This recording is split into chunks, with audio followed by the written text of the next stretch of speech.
और तब विश्वामित्र ने कही दीनी हंस करके बात ठिकाने की।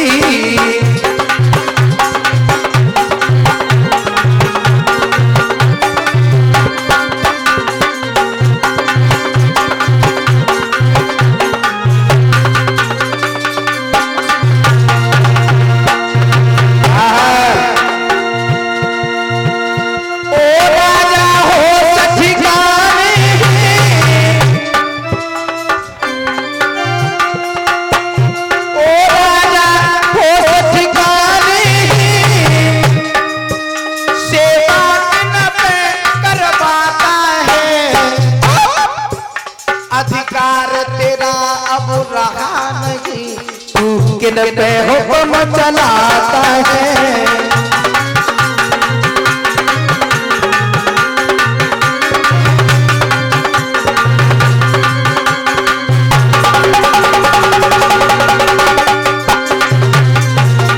राजन, कुंजी और लगाम तूने मुझे पहले दान में दे दी, अब ये नौकर तेरा नौकर नहीं रहा है। ये नौकर मेरा नौकर है, किन पर आदेश चलाता है। तुम्हारा दिमाग खराब है?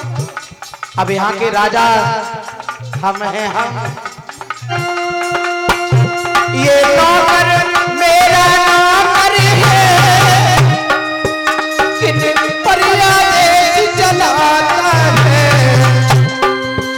अधिकार तेरा अब रहा नहीं, तू किन पे हुक्म चलाता है।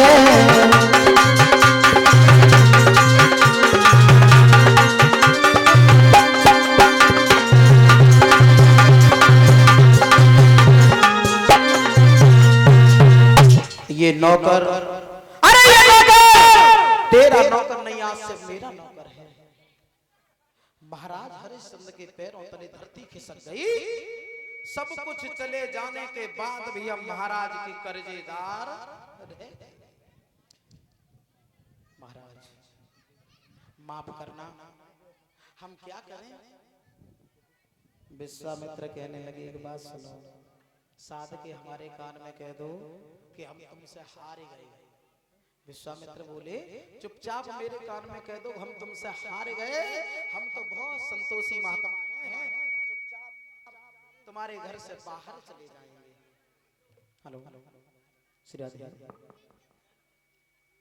हरिश्चंद्र कहने लगे, महाराज मैं अपनी पत्नी को पूछ करके आता हूँ, क्या मेरी पत्नी मेरा निर्णय लेने में मेरा साथ देगी या नहीं देगी? विश्वामित्र कहने लगे, बाजीबा पत्नी पत्नी पे तुझे इतना भरोसा है?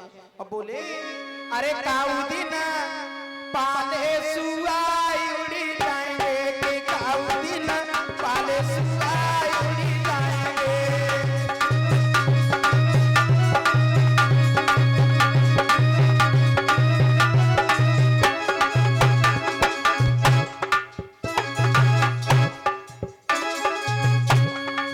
बोले ताली बजा के,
हरिश्चंद्र कहने लगे मैं अपनी पत्नी को पूछ करके आता हूँ, मेरी पत्नी की क्या राय है। पहुंच गए।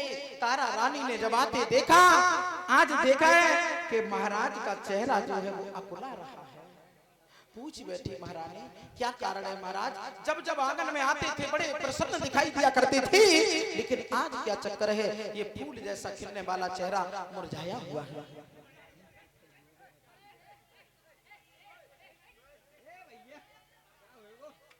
कब बन गए रखाए रहे तू तुम ना कर। इतने पढ़े लिखे भी के समझदार है कि तुम लोग शोर बहुत करते हो। बोली वृंदावन में हरि लाल की। आज हरिश्चंद्र की पत्नी तारा हरिश्चंद्र से पूछा है। हरिश्चंद्र ने जवाब दिया, भद्रे एक महात्मा जी आए जिन्होंने सारा राजपाट ले लिया, 60 बार सोना शेष है। अब बताइए मैं महात्मा जी का वो 60 बार सोना कहां से दें। तारा से हरिश्चंद्र कहने लगे, भद्रे क्या तुम मेरे साथ पे बिकने के लिए तैयार हो। तारा कहने लगी, महाराज आप हमसे पूछ रहे हैं? हमसे क्यों? कि इस तन पर है अधिकार तुम्हें और चाहे जो दशा बनाए दीजिए। और बेचना कौन है बड़ी बात, टुकड़े टुकड़े करवाए दीजिए। महाराज अरे बेचना तो बहुत छोटी बात है, धर्म के लिए तुम्हारी पत्नी तुम्हारे साथ में टुकड़े टुकड़े होने के लिए तैयार है। अगर परीक्षित महाराज आज की कोई होती तो कुआं में गिरो तुम और गिर जाए दे माता। क्योंकि आज की स्त्री केवल 2 जगह प्रेम मानती है, केवल 2 जगह। अरे नारी प्रेम जब हीलो माने,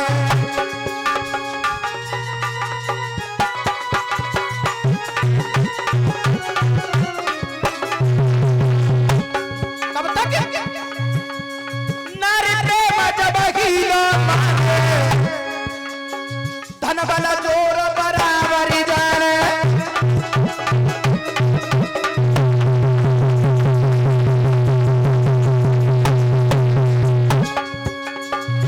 आज का प्रेम परीक्षित महाराज केवल 2 जगह, केवल 2 जगह। या तो जेब में पैसा है तो, या शरीर में ताकत है तो। और नहीं देखा होगा आप लोगों ने, पीछे वाले भैया बाहर से 4 पैसा कमाए के लाओ, बाहर से 4 पैसा कमाए के लाओ, घर में घुसो। घर में जब घुसते तब अम्मा महंगाई देखा तो बहुआ, यही अंतर है दोनों में। माता माँ की तरफ देखती है, मेरा बेटा इतने दिन के बाद आया, बहुत लट गया बेटा, रोटी नहीं मिलती थी। अब बहुआ जेब में देखा तो मराठी कितने लेके आए हैं। संजा को बैठा लो आंगन में, रोटी गवाती जाती है, अपने मन की गाती जाती है। तुम्हें मालूम हमारी परिहाई की कंदनी कब की टूटी है? वही स्त्री पलक मती हुई जात, प्रेम छुटी जात नारी को भाई। पलक मती हुई जात, प्रेम छुटी जात नारी को भाई। बोले कड़ुए बोलन है, मरी जा पिया तो बधाई। केवल 2 जगह प्रेम। तारा कहने लगी, महाराज बेचना तो बहुत छोटी बात, टुकड़े टुकड़े कर करके चील गऊओं को मेरा मांस खिला दीजिए। रोहित आया। रोहित कहने लगे, पिताजी क्या बात चल रही है? जवाब दिया, बेटा एक महात्मा जी ने आकर के मेरा राज्यपाठ ले लिया। रोहित कहने लगे, पिताजी मैं भी तुम्हारे साथ में बिकने के लिए तैयार हूं। क्या थी रोहित की सभ्यता और आज के रोहित देखो जाला। रोहित कहने लगा, पिताजी मैं तुम्हारे साथ में बिकने के लिए तैयार हूँ। आज तीनों प्राणी जो है बिकने के लिए तैयार हो जाते हैं। हरिश्चंद्र कहने लगे, इन वस्त्रों पर, इन आभूषणों पर हमारा कोई अधिकार नहीं है। इन राजसी वस्त्रों को उतार करके रख दीजिए और तपसी भेष धारण करके चलिए। ऐसा ही किया। तपसी भेष धारण करके जब चले, तीनों प्राणियों की दशाई कुछ और हो गई।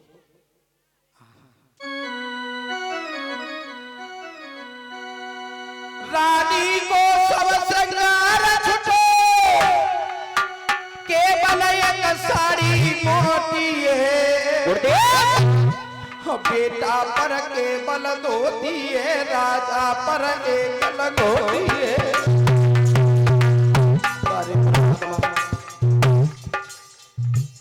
बारे बार सारा दृश्य ही बदल गया।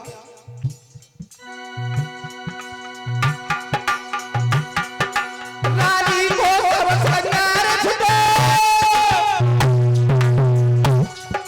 केवल एक साड़ी मोटी है,